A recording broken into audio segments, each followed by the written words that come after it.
the demand for April 14, 1979, it was all in your recitation that the progressive were never wrong to challenge multi-party democracy in this country. Today, Mr. Boyka is a beneficiary of the democracy that was ushered in by selfless men and women who laid down their lives, regardless of the men and women that stood before them, regardless of the army that confessed them, to usher in a Boyka that, according to him, could not even drink milk when he was born, to be living at the luxury opponents of the people and taking home a budget around 4 million, and you come here and make mockery of the people that sacrifice their lives in making sure that you live as opponents, and you think will allow you go scot-free by misinterpreting and misreading history. You are joking, Mr. President. You are joking. This is a historical cause that we are prepared to champion. We are prepared to champion the cause for the dignification of those people that are lying at the mass grave when you went there and criminate William Howard Tubman for the mountain and brought them to give him a befitting funeral only because you want to have a name made for yourself among the American Liberians. Only because you want your administration to be given an international acclaim process that you did what other administration could not have done. You cannot rebury Doe without thinking about reburying Will Gabi Tapia. You cannot rebury Doe without thinking about reburying Aaron Nipsey. These people, these men and women, blood was used as a water to filter the revolution and lay the blueprint of the democracy that you enjoy today. If the government of Liberia cannot commemorate that committee, involve student leaders in this country to commemorate and celebrate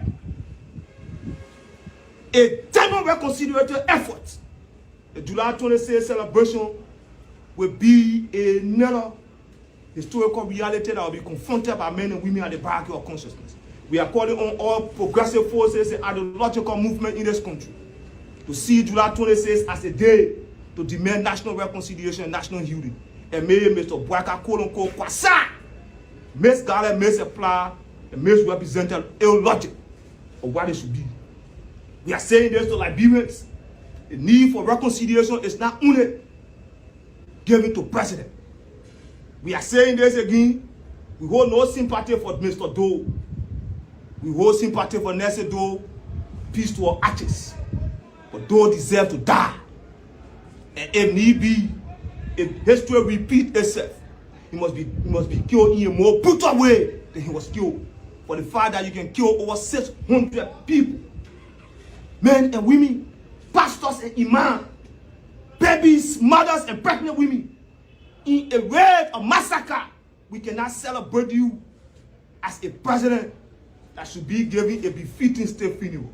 Well, our top, all men are equal and deserve the right to live. Well, our top too deserve to die. Oh yes.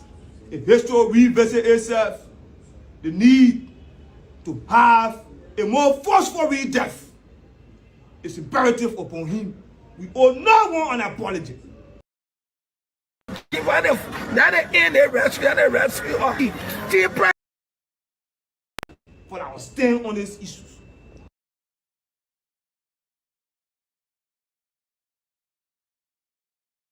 It's a day we demand reconciliation for the people in this country.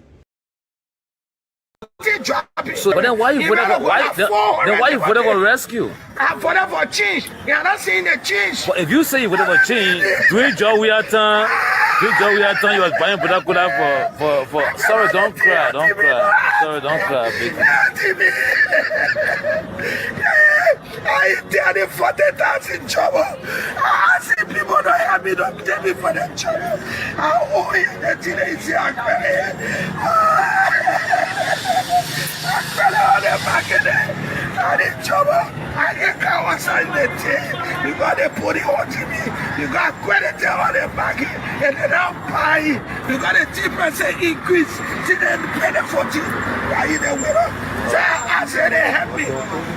Okay.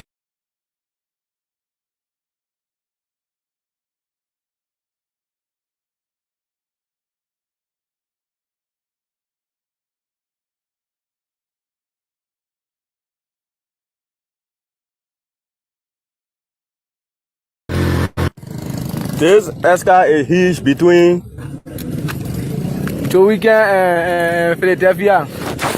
and we are getting to the weekend. See the traffic? We not get for fun.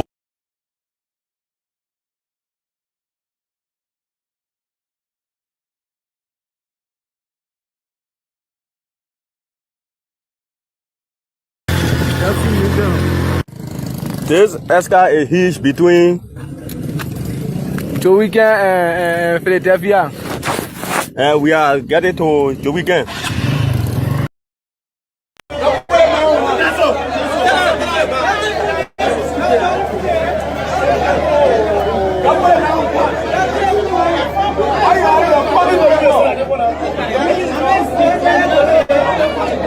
Oh, why make the way face?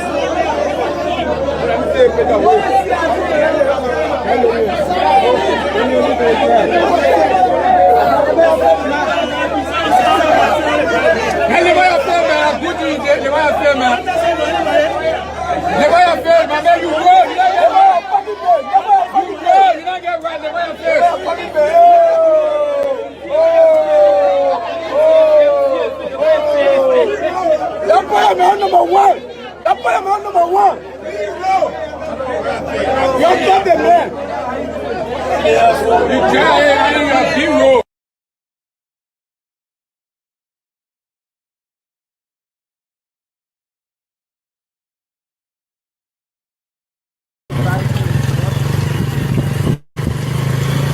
We not get for fun.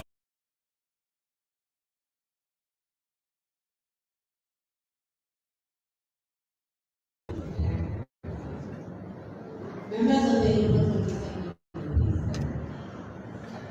His Excellency Joseph Newman Boyka, President of the Republic of Liberia, His Excellency Jeremiah Boone, Vice President of the Republic of Liberia, Honorable Nonitanga Lawrence, Senator Pro Tem of the Liberian Senate, and members of the Senate here present, Honorable Richard Cone, Speaker of the House of Representatives, and members of the House of Representatives present.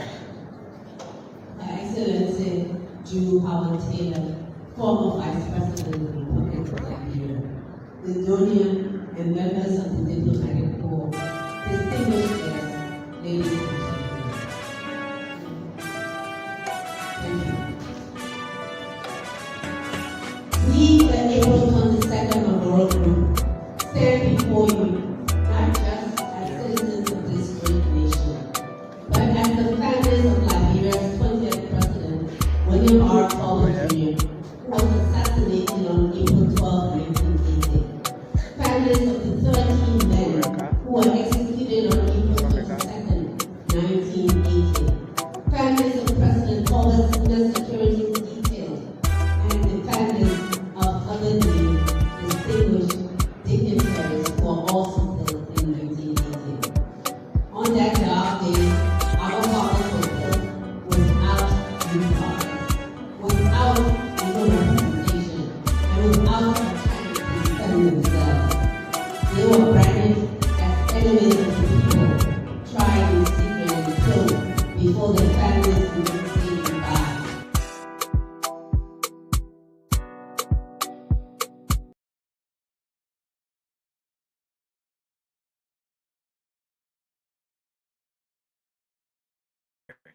So we'd like to say a pleasant good evening and welcome to the Round Table.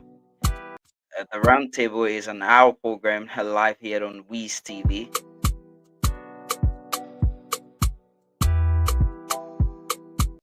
We're coming to you live on Facebook and on YouTube, Weez TV. My name is William McGill on today, July 1st, 2025 edition of the program. So we'd like to say a pleasant good evening from Liberia, good morning, good afternoon, wherever you're watching us from. We like to say welcome to this program. So we basically gonna give you a rundown of things we will be looking at today on the program, and later on we can be able to talk more about these things as we also hoping to have our studio guests not guests, but our panelists that should be joining us for the program. So these are points we definitely gonna be talking about. Our first talking point would be about today's reburial program that was being held by the government of Liberia on his presidency, President Joseph Yuma Boakai, after 45 years of the death of Liberia former President William Todbor. President Boakai finally laid to rest or carry on the reburial of former Liberian President, the late President William Arrow Todbor. And we also going to be talking about the situation there with uh, District 8, Montserrat County District 8 Representative Prince Tool, a business center that was being locked because the business center couldn't pay the relevant tax toward the Monrovia city government. It was shut down, and it was shut down yesterday. And on today, we saw a response from Representative Tour about the situation. We're also going to talk about that. We're also going to be looking at Labor Minister Councillor Cooper Kura alleged waiver of permits for 42 Chinese workers, and we're going to look at that as well. We're also going to talk about the launch of 2,500 water connections project by the Liberia Water and Sewer Corporation. So again, we'd like to say stay tuned. If you're watching us on Facebook or on YouTube, or we can recommend is to share the video to as many people as you can, as we definitely gonna be talking about all of these issues here on the program, the round table. So let's bring you this exact video. Let's bring you this video, and it's about today's program where we will definitely be talking about the reburial situation. We saw the likes of former Liberian President Samuel K. Dudley, who was also reburied alongside his wife in Grangida by Liberian President Joseph Boakai. So let's just take a look at this video. When we get back, we get into the entire discussion here on the program.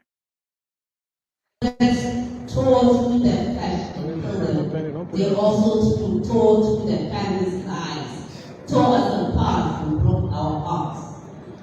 We stand before you in solemn remembrance of the injustice committed against our fathers, brothers, and uncles on our fateful day at Barclay Training Center. Their deaths were unlawful. They were executed in violation of every principle of due process and human dignity. Their human rights were violated. Remember, Liberia is a signatory to the Universal Declaration of Human Rights even to this day. The pain of those executions continues to ripple through our families and across generations. Their deaths were not only a personal loss for us, they were a stain on the conscience of our nation. Besides the lack of due process and denial of the right to appeal the case, death was not the punishment under Liberian law for any of the crimes of which they were accused.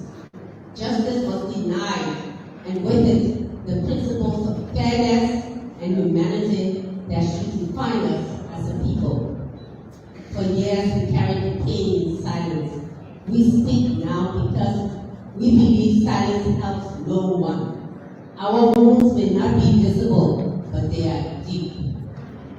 They are the wounds of daughters and sons growing up with unanswered questions, wounds of widows who never saw their husbands return, wounds of a nation still struggling to come to terms with its past. Yet our grief does not exist in isolation.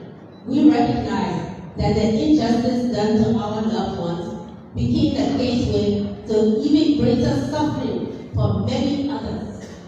The seeds of violence once sown gave rise to civil war, ethnic divisions, and countless lives lost in the decades that followed. Our nation bears scars that go beyond our personal pain. Therefore, as we seek justice and remembrance for the April 22nd Memorial Group marches, we call for the inclusion of all those who suffered and died through Liberia's years of conflict. From the massacres like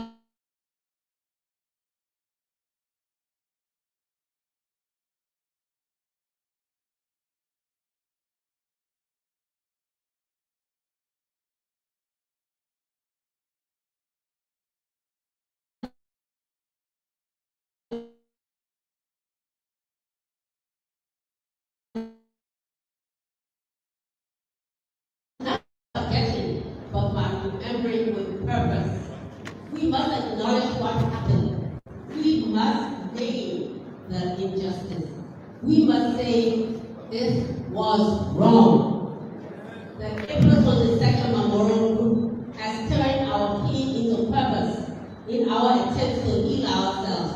Thus, our building of the April 22nd Memorial Group Remembrance Park at the Liberian Baptist Theological Seminary of a mausoleum dedicated to the memories and legacies of our fathers, which we shall dedicate today, and our determination to construct a research center and library, which will be our contribution to the education of our nation, so that this atrocity never happens again.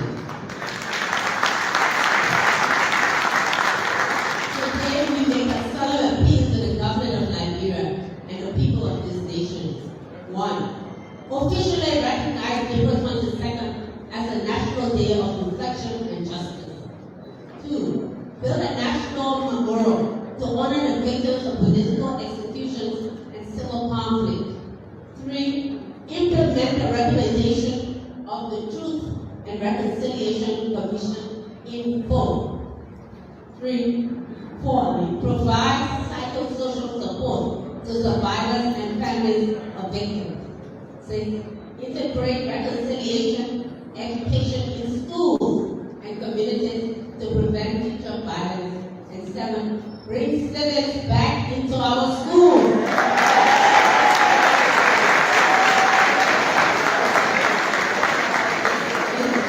It's important that we have civics in our schools so that our people are educated to the purpose of a government and we are also educated to our responsibilities as those who are being governed.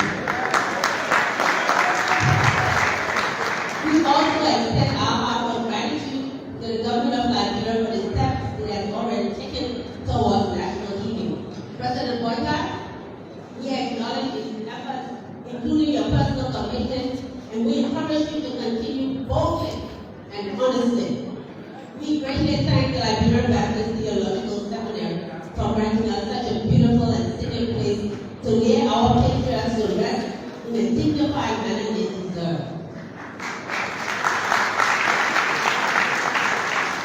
Let us not reconcile by burying the past, but by facing it with courage, with compassion, and with a commitment to never repeat it. May the memories of our fathers bless this nation with wisdom, and may that death inspire a future built on justice, unity, and peace. Fellow Liberians,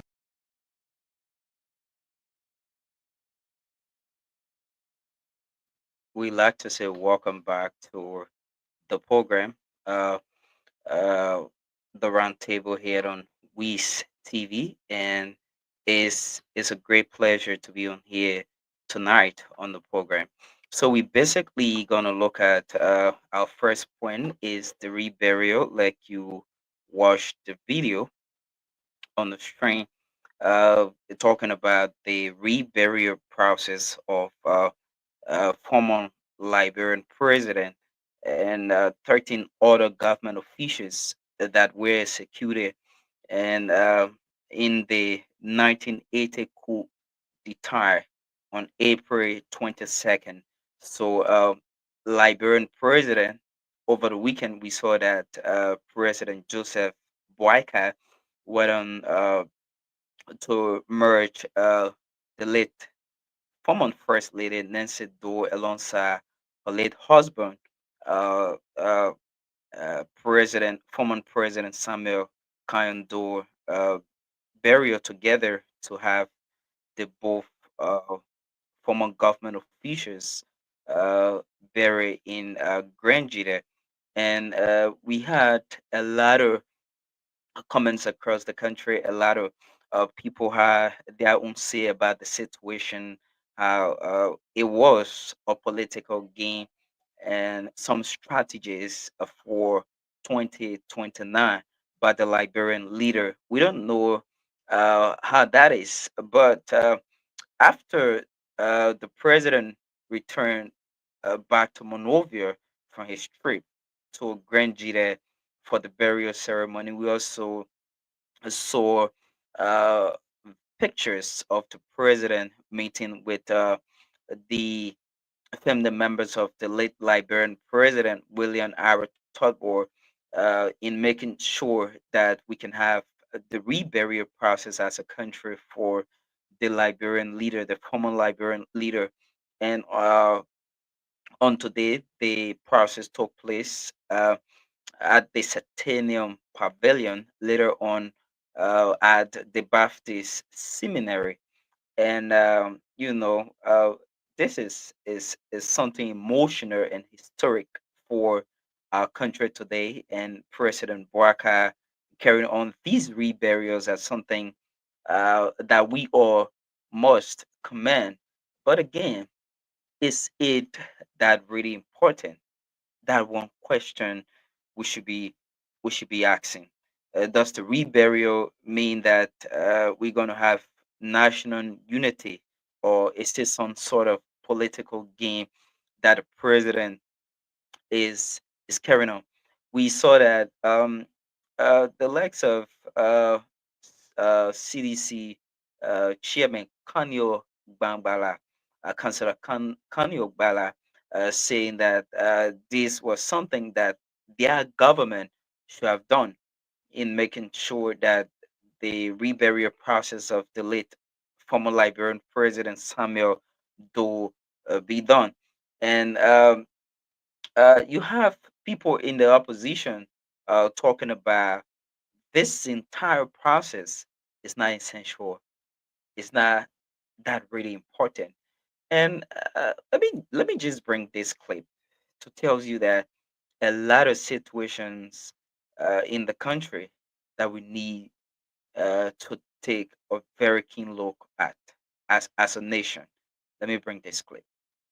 That end the rescue of the price of family increasing. So nothing dropping. But then why you vote for rescue? I voted for change. You're not seeing the change. But if you say you voted for change, during Joe Wiatan, you was buying Budakula for. Sorry, don't cry. Sorry, don't cry, baby.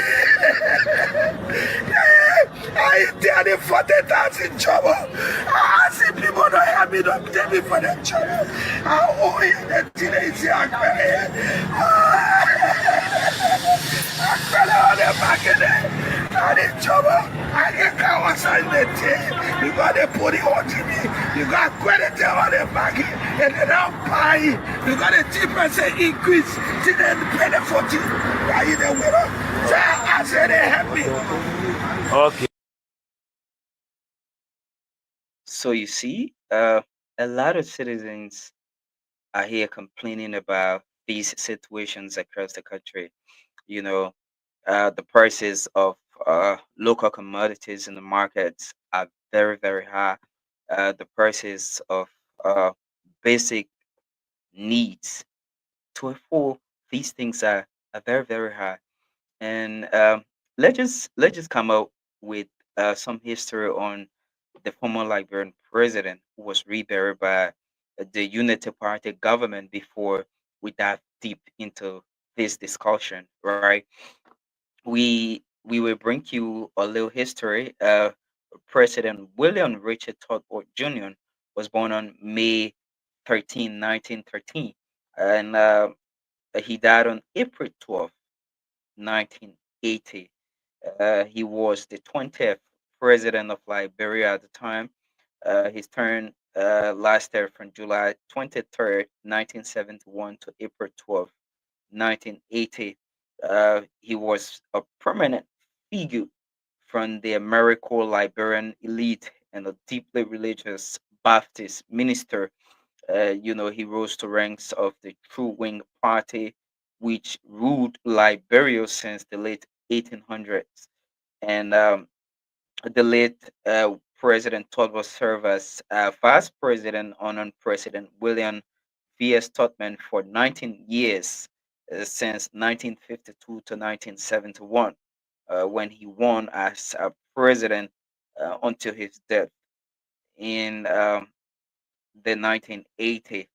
Um, these are things that he attempted to diverse the Liberian economy and encourage foreign investors like other presidents are done. A foreign policy took a very bold step in aligning Liberia with more African nations and non-aligned movement rather than strictly siding with the Western as his predecessor done. So, corruption and inequality were some of the issues that came up to 1979, when we had the rice riot decision by the government to increase the price of rice. And the issue of rice is is serious. You know, the issue of rice is serious to the extent that Liberians as people, we as Liberians take this very cardinal. If the price of rice goes up, it becomes a very, very, very bad situation for we as people, because this is a staple food that we can we can produce all by ourselves. We have to depend on all the foreign countries to be able to produce this food. It's not essential. It's not okay for us. So the 1980 coup was the reason why President William R. Todbor and 17 enlisted men from the armed forces of Liberia, led by Master Sergeant Samuel Doe, launched a bloody military coup. President Todbor was assassinated in the executive mansion, and he was reportedly found in his bed, shot by the coup plotter, which was the late Liberian President Samuel Doe. So 13 senior officials were also buried today. On his administration was also executed by firing squad on April 22nd, 1980, at a public beach where we have the park now. We The PHP, let's say PHP Park, and we have a monument there that was also established by the former Liberian President George Weah. And these are situations. It makes sense. At least we will be able to identify these places and say, oh yes, the former Liberian President Samuel Doe was buried in Grangida at this place alongside his wife. And we can be able to identify and say, oh, uh, they the former Liberian President William R. Todbor was also, buried at this place alongside 13 other government officials that were executed, during the coup situation in 1980. These are these are things that we will be able to reflect on. It's okay, but again, I think our government currently should mostly focus on situations that are essential. This is one government that our people voted and thought that we were going to have job in abundance. We were going to have everything in abundance, which of course, uh, some some supporters might say is just 2 years, and we should give the government some time. Some people will say within 2 years, what have this government achieved for the people to be able to understand? Say, it's essential that the government do these things, but they also be able to listen to the cries of the Liberian people, the commoners, people that can't afford some of these basic needs. If a government will be able to provide basic needs, or the commoners in our communities be able to afford things that they need, their basic needs, the prices of food, commodities, and other things on the market are very, very, very, very, very high. And these are things that we should take into serious consideration. Serious, serious consideration. Serious consideration. Serious one. Serious one. And I don't know how these things uh, play on, but I think sometimes the government in general, the president, should be able to listen to some of these cries of the people. He should be able to listen to some of these cries of the people. You never know until we as journalists, when you have conversations with marketers in the market, um, like a few months back, uh, my colleague and I had an interview in Boncante, and there was a lot of crap about business not growing. Everybody wants to sell. Everybody wants to sell because you can sit.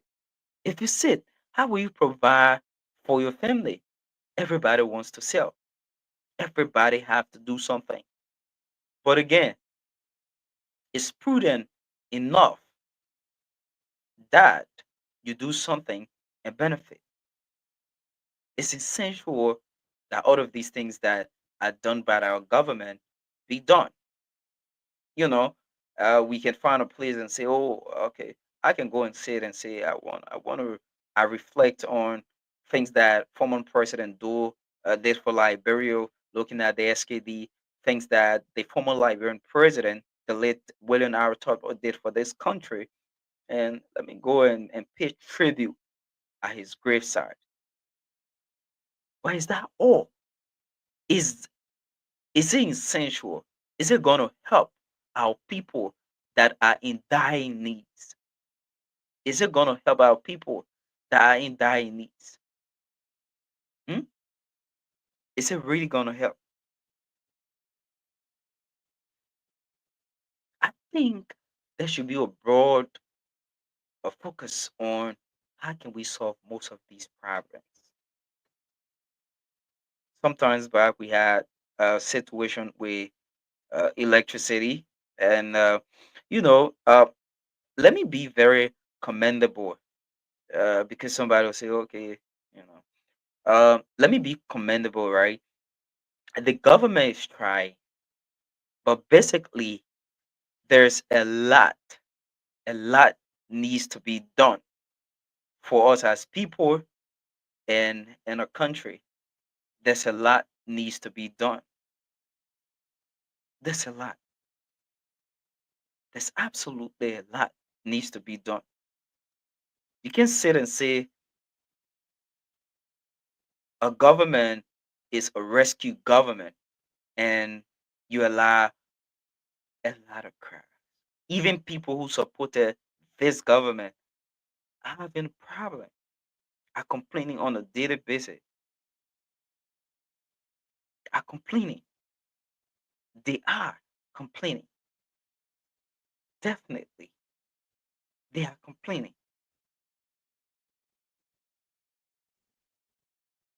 They are complaining. So let's quickly swift again. There's this one quick thing I wanna focus on quickly before we come out with um our next point of discussion. I want to focus on another thing before we come up with our discussion point here. Um, um, I saw that they let me just get hold of that situation, that information quickly. And yeah, when you look at things that are happening in this country, you literally just wanna uh you literally just wanna say, oh, uh Liberia is, you literally just wanna have everything under control. A lot of cries from our people. A lot of cries from our people. A lot of cries from the people. And I don't understand the fact that we will vote government. Hmm? The fact that we will vote government, you know, vote a government, and at the end of the day, you can generate, or not just generating, but you can uh, be happy of what you you voted for, especially for change. And sometimes I listen to uh, Representative Yeke Koluba being vocal on government that are in power, and I reason, you know, because these politicians will come as if they actually mean good for us as people. Yeah, they will come and with sweet talk. Over me, I will change everything. I will change the dynamic of everything, and at the end of the day, it's a whole different ball game. Whole different ball game. Yeah, it's a whole different ball game. What is it? Whole different ball game. You have to be you have to be very, um very strong enough to be able to change this. But again, let's, like I said, right? Let's take a quick dive into this this this report I'm getting quickly, and we will get to our next discussion. Uh, we've been told that the Pinsville City Corporation has found the Jacob Town branch of the Town Bakery 500 United States dollars for unsanitary restroom conditions discovered during an inspection in response to the hygiene violations. PCC has temporarily closed the restroom and issued a 72-hour deadline for the bakery to correct the issues and meet the city health standards. The Environmental and Health Safety Department stressed the need um, for strict sanitation in public entities to protect customer safety and public health.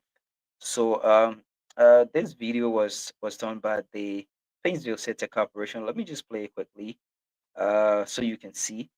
I don't know why these people would be, yeah, why these people would be. Town Bakery branch.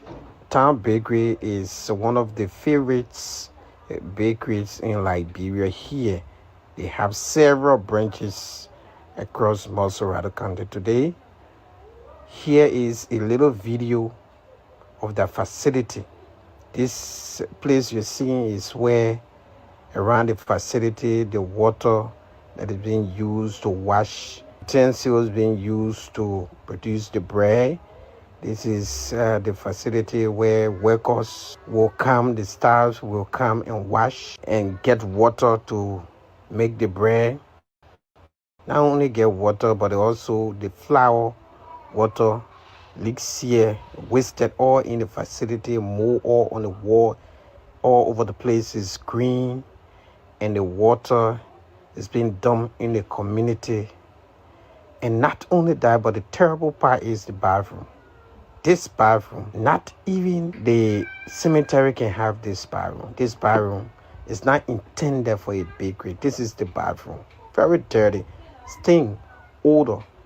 Everything you think about that is bad in this bathroom. This is where the staff will come and use this camo, rustic camo, dirty camo, stink camo, and then leave this place and they walked out to the counter to serve you bread.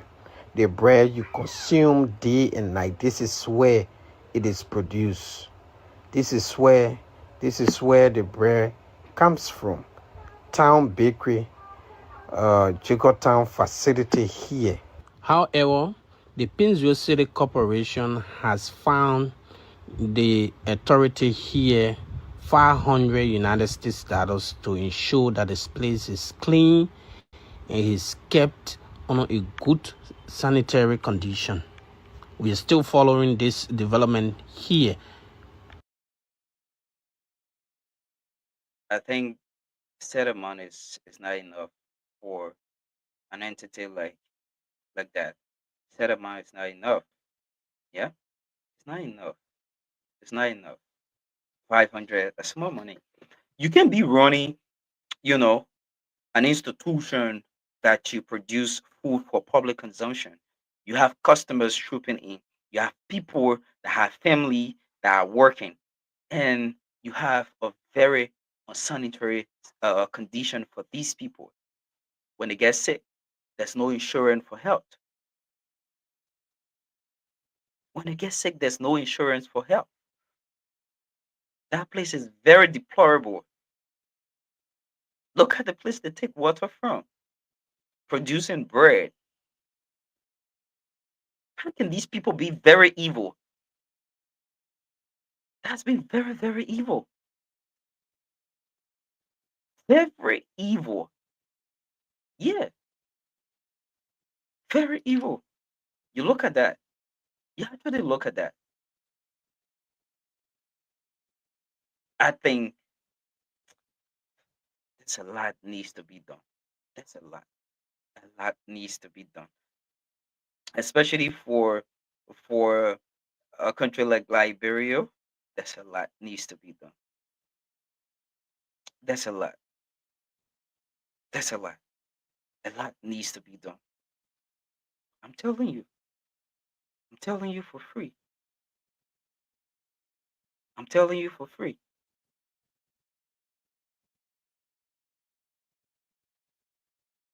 I'm telling you for free.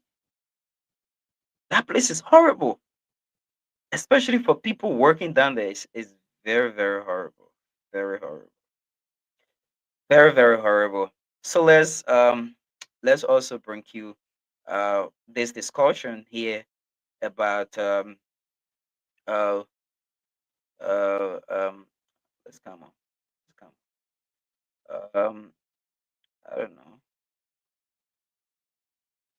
Okay. Okay. So let's come. So this um yeah, it's horrible. I'm telling you.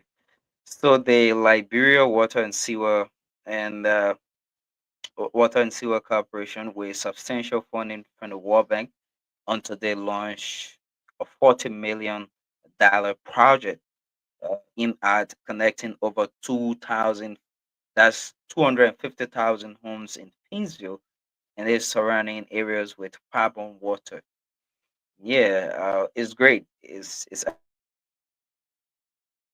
and speaking at the launching ceremony held at the Omika courtroom, LWSC Managing Director Mo Ali emphasized the project's commitment to providing affordable access to clean water.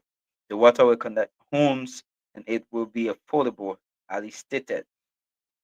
So this is something that I've seen, the LWSC connection with some Chinese guys, even around my place. I saw how they did the underground drilling to connect the part, and these are all these are all great initiatives by the government, and we hope that this project can move as soon as possible. Can connect a lot of homes. This is another way of of generating revenue uh, for the government, And I think it's a great initiative, and a lot of us should be able to take advantage of of of these situations and these issues. We should be able to um, talk about them. We should be able to listen up. Uh, we should be able to uh, how you could take advantage, like I said. So, and we hope that this project is implemented to the fullest. We hope that this project is implemented to the fullest because we want a government that will be accountable. We want a government that will be ready to show to the people that we are ready, not just ready, but ready for development. Like I said, so 40 million is a huge amount, and I just hope and pray that we can have these uh, 250,000 homes connected across the country.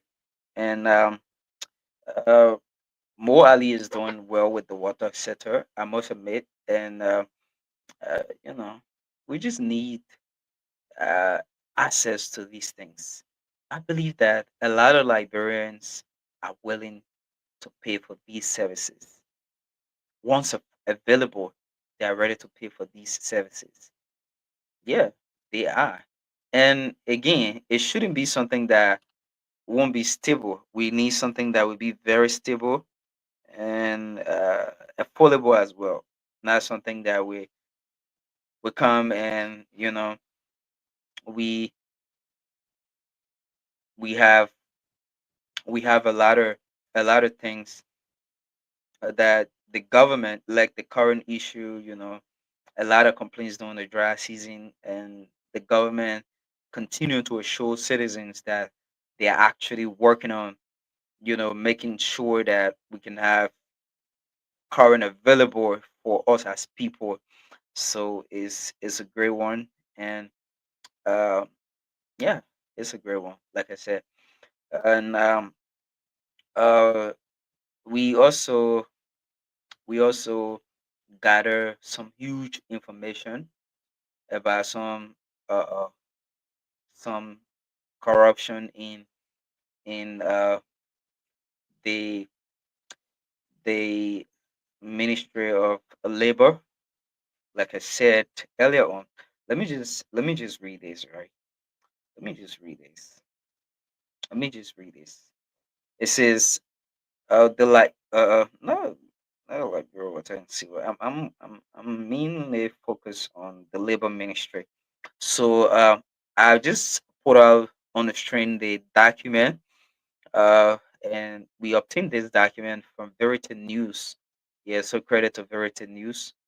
That's the list of those individuals, 42 Chinese workers uh, that were allegedly granted waiver scheme for work permits, and that is bypassing, you bypass the Liberian labor law, and the channels for these revenues to be directed to will be diverted into somewhere else, and it's absolutely not a great thing for us as a people.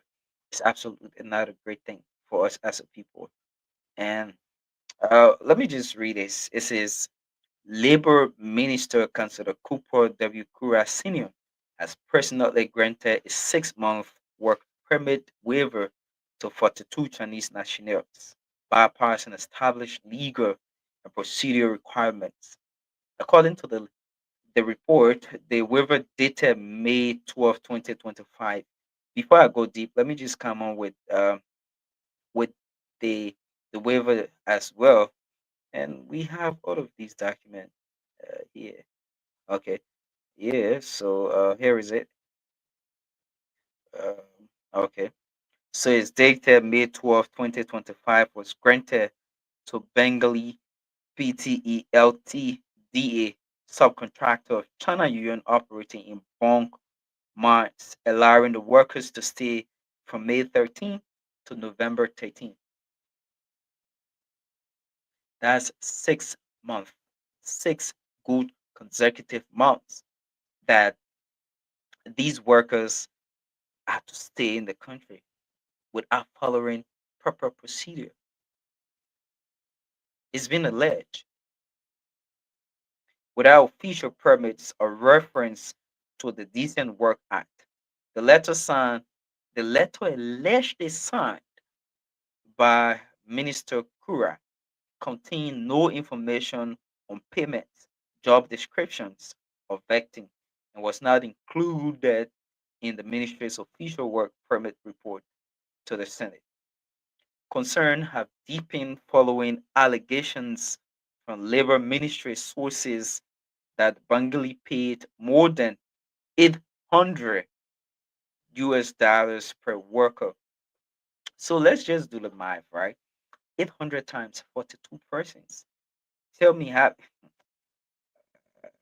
Liberia, 800 times 42 persons.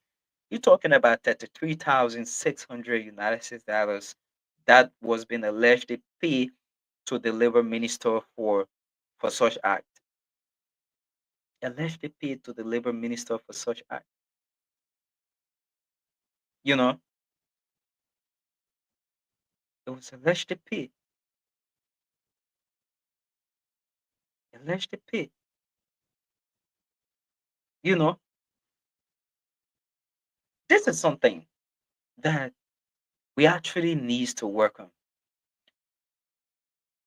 And corruption is one of the key things that President Bouaka promised Liberians he's gonna fight, and he has tried to fight continuously in making sure that the people of Liberia can be able to understand that this government is fighting corruption in the most relevant and right way. But again, again, are these people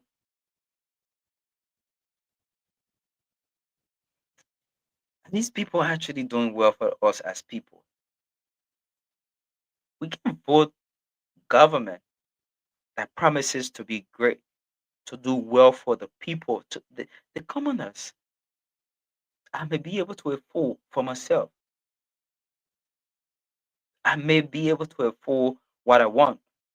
But trust me, other people out there will not have the finances to get what they want because the economic situation in the country is tough.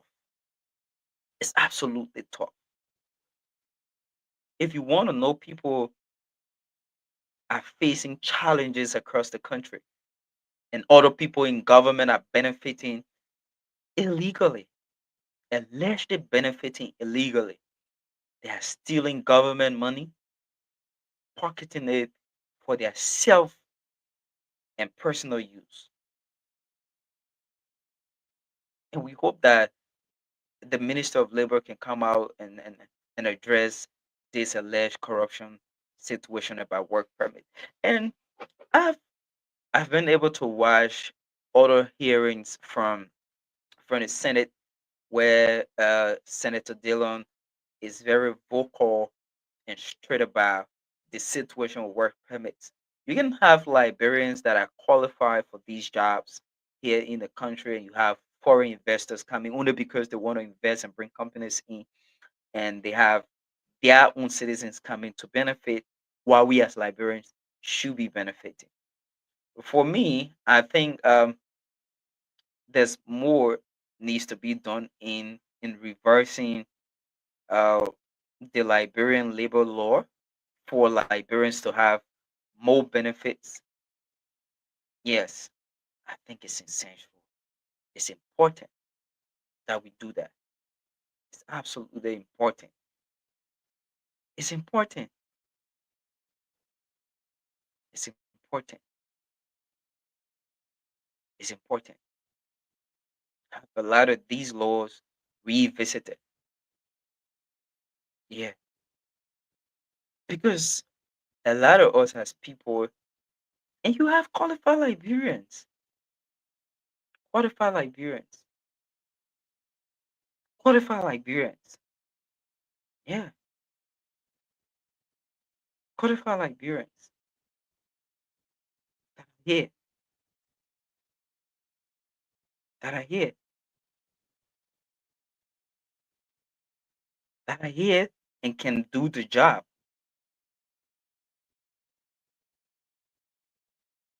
They can do the job. But we sit and allow these foreign investors come and bring their own people to work, benefit the money. How can we develop this country?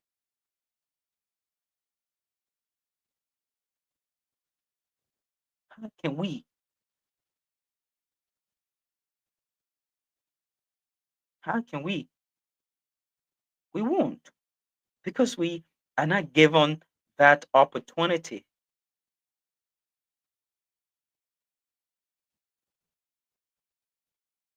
We are not given that opportunity. We are not.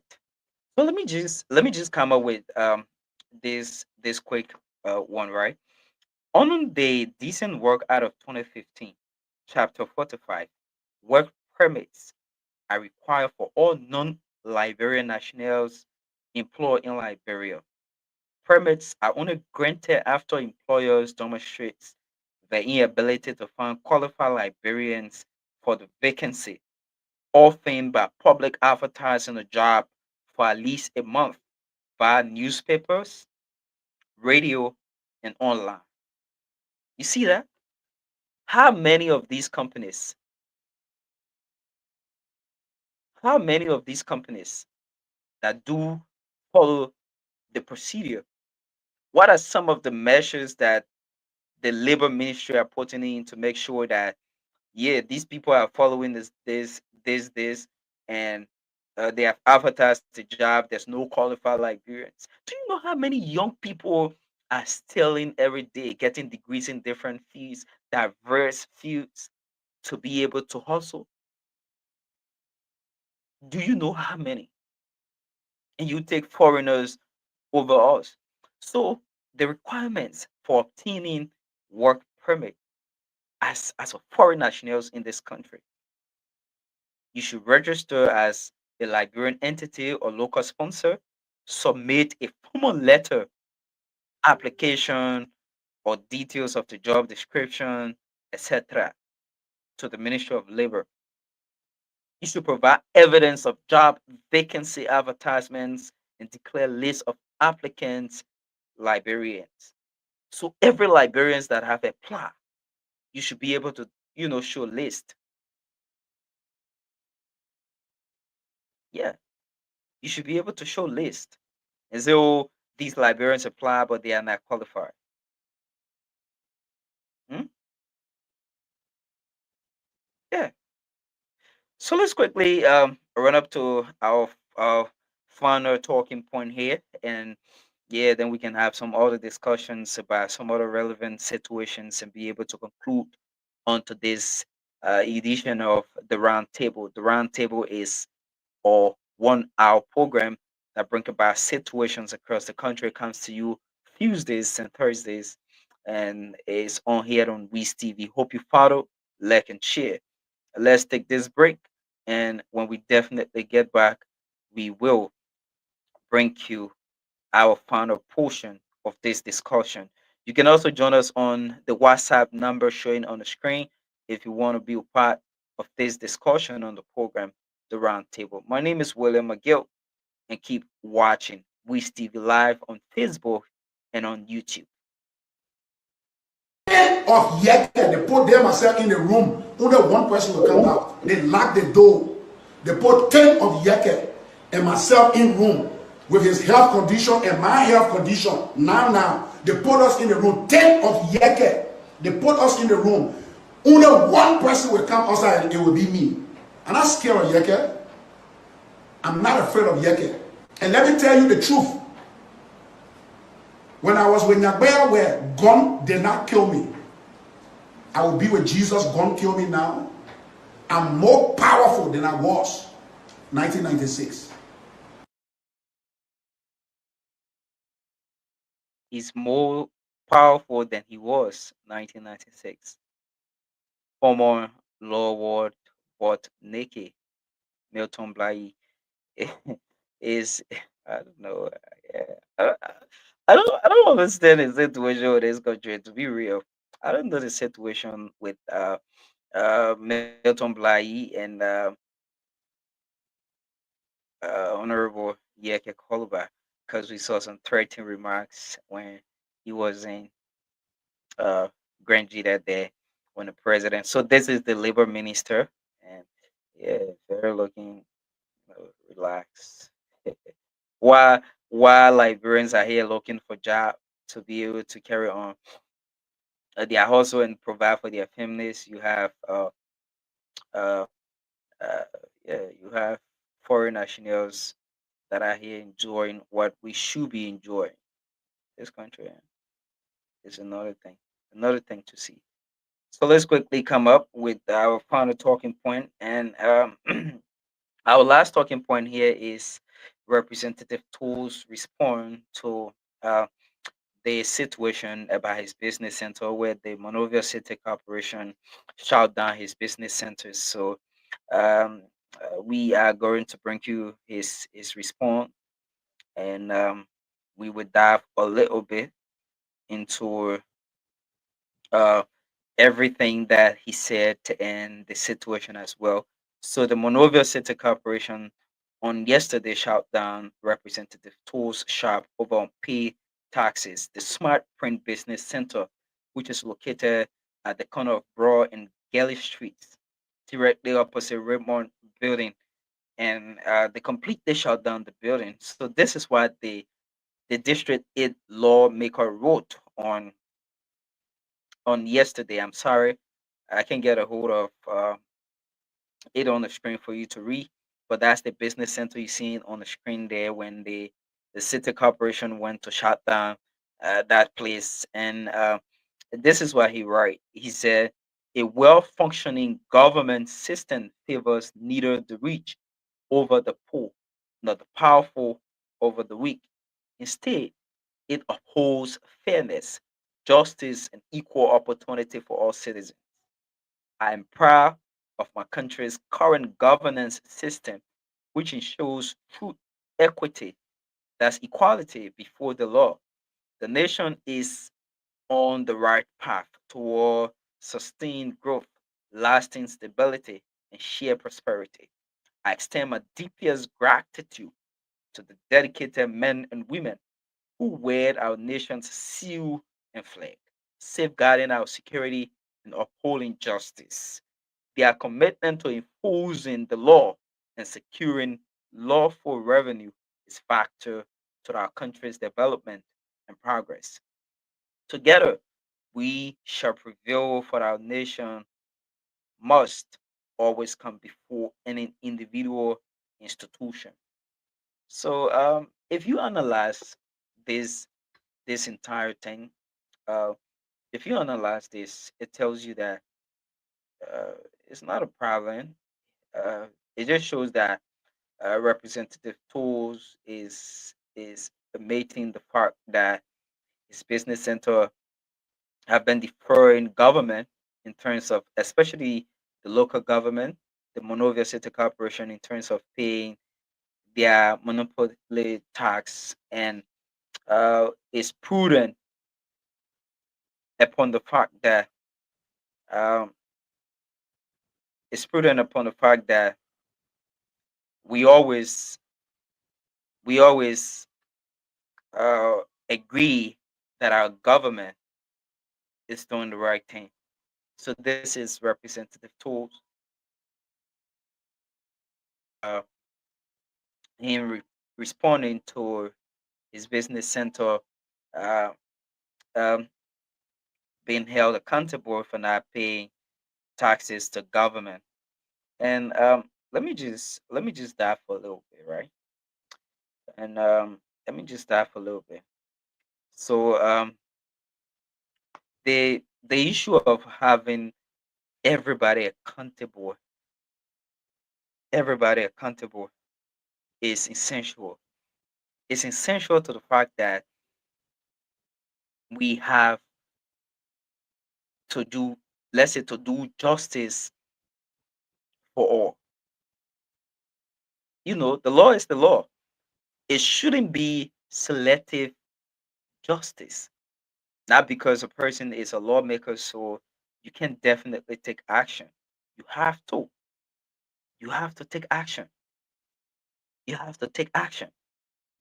And when you take action about these things, it shows the fact that you're ready as a country. He admitted. And you can't, let's look at this now. You can be making the laws and breaking the laws. That's why one song Batakunje said, the lawmaker, they are the lawbreakers. You are making laws that the ordinary citizens be held accountable. But you as a lawmaker, you sit and allow your business center to not be tasked, not even warning them that this is against the law. You are going against the city government. You are. These are fundings that should be used to keep the city moving, keep the city clean. Do you know how many people are out in the street, sweeping the streets of Monrovia at night? And that's one thing that has happened over the years. There's no selective justice for these kind of processes and every other process that involves anybody. I think we should go straight. And some people from the Unity Party are gonna say, "Oh, is a political hunting, blah blah." It's not about political hunting. It's not. It's not. It's absolutely not. It's not. So you see, it's not. It's absolutely not a political wish hunt something. These are the same people that were part of the majority lawmakers that saw, you know, uh, former House Speaker Kofa being removed for him to resign and have current Speaker Richard Nangbekun uh, getting into that position rather. And I think we shouldn't absolutely think that these things are not meant to be done. To be real, to be frank, you can be lawmaker and doing these kind of things. And then when the city not clean, these are the same people we call the mayor. Say, why the city is dirty? Why we don't have trash cans around? To be area. Yeah, that is that. That is absolutely it. That is it. So we like to say to everybody that follow the show on today and that have come to watch us coming on. I think we will appeal to management as we get better with the presentation on the program. We have to talk with the management of Wiz TV to include the time, and in including the time, we want more time to be able to discuss some of these relevant things, and we can be able to come on and discuss all of these things that are essential for us as a people. So again, uh, for and on behalf of the entire team, I'd like to say thanks for following closely. This is the Round Table. The Round Table is an hour program that comes on Tuesday and Thursday, beginning at 9 p.m. Liberian time and then at 10 p.m. Liberian time. So we hoping on Thursday to have our panelist, Mr. Abu and also Mr. Cyrus Gray to come on here so that we can be able to deeply discuss most of these situations that are going on across Liberia. So before we go, let's just hint you on some of our talking points. We talk about today's reburial of former Liberian President William R. Todwell after 45 years of his death. Uh, Today, the Liberian leader, President Joseph Boakai, chooses to carry on the reburial process of the former Liberian president who was assassinated during the 1980 coup on April 12th by the late Liberian president, who was also reburied by President Joseph Boakai on Saturday in Grand Jita County. We also talk about the issue of the 250,000 households that will be connected from Peaceville to Omega area, about the Liberia Water and Sewer Corporation. We talk about that as well. We spoke about the situation that involves the entire project. We saw a lot of works going on just before the official launching of that project or groundbreaking of that project. We saw some Chinese individuals carrying on work. We also talk about the response of common, less than that, common, but Representative Prince Tools respond to the issue with his business center on Broad and Gale Street by the Monrovia City Corporation, which were shut down. We read his response and dive deep into that as well, and talking more about all the situations. We talk about the situation with the um, uh, Time Bakery. You can let me just bring this video before I go. Right? Let me just bring this. You cannot. Yeah. Jesus. To be frank, you can have an institute. Town Bakery branch. Town Bakery is one of the favorites bakeries in Liberia here. They have several branches across Mosorado County. Today, here is a little video of the facility. This place you're seeing is where around the facility the water that is being used to wash utensils being used to produce the bread. This is the facility where workers will come, the staffs will come and wash and get water to make the bread. Not only get water, but also the flour, water, leaks here, wasted all in the facility, mold all on the wall, all over the place is green, and the water is being dumped in the community. And not only that, but the terrible part is the bathroom. This bathroom, not even the cemetery can have this bathroom. This bathroom is not intended for a bakery. This is the bathroom. Very dirty. Stink. And I love the fact that they said the bathroom is not even okay for a cemetery. Yeah, it's not. It's very deplorable. But again, you can join us on this Thursday, 9 p.m. to 10 p.m. for another splendid presentation of the program here on We TV. Until then, my name is William Papa Lockable McGill, bidding you a pleasant, good night from Liberia.